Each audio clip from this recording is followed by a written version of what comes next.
L'essentiel est de reconnaître notre interdépendance, peu importe nos croyances. C'est juste. La foi doit unir, pas diviser la société moderne. La cité, l'imam, le prêtre et le moine. La source de la discorde. Dans une ville suspendue entre tradition et modernité, une sécheresse sans précédent frappa la région. Au centre de la place publique se trouvait la seule fontaine encore active, mais son débit s'amenuisait de jour en jour. 3 hommes, respectés de tous, se réunirent au pied de la fontaine pour décider de la répartition de l'eau. Le moine bouddhiste de la colline, le prêtre de la paroisse Saint-Michel et l'imam de la grande mosquée. L'imam, s'appuyant sur les textes, déclara « L'eau est un don divin. Nous devons d'abord purifier les âmes.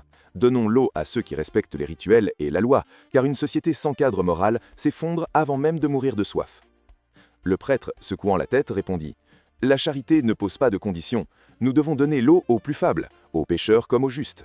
Mais attention, pour que cela fonctionne, il nous faut une structure, une hiérarchie claire pour distribuer les rations, sinon ce sera le chaos. » Le moine, resté silencieux, finit par murmurer « L'eau n'appartient à personne.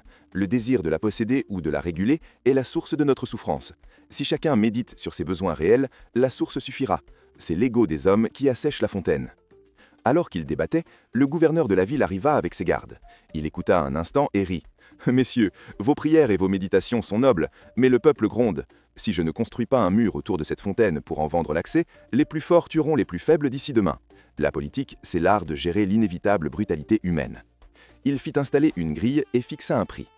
Le soir venu, les 3 religieux se retrouvèrent derrière la grille. Ils réalisèrent une vérité amère.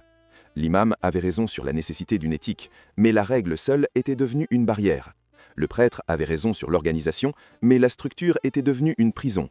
Le moine avait raison sur le détachement, mais son silence n'avait pas protégé les assoiffés. Ils comprirent que lorsque la religion se perd dans le dogme, que la morale s'isole dans la théorie et que la politique ne jure que par la force, c'est la société qui finit par mourir de soif.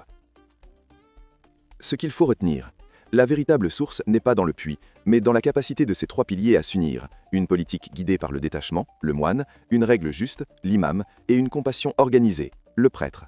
Sans cette fusion, la fontaine reste un champ de bataille.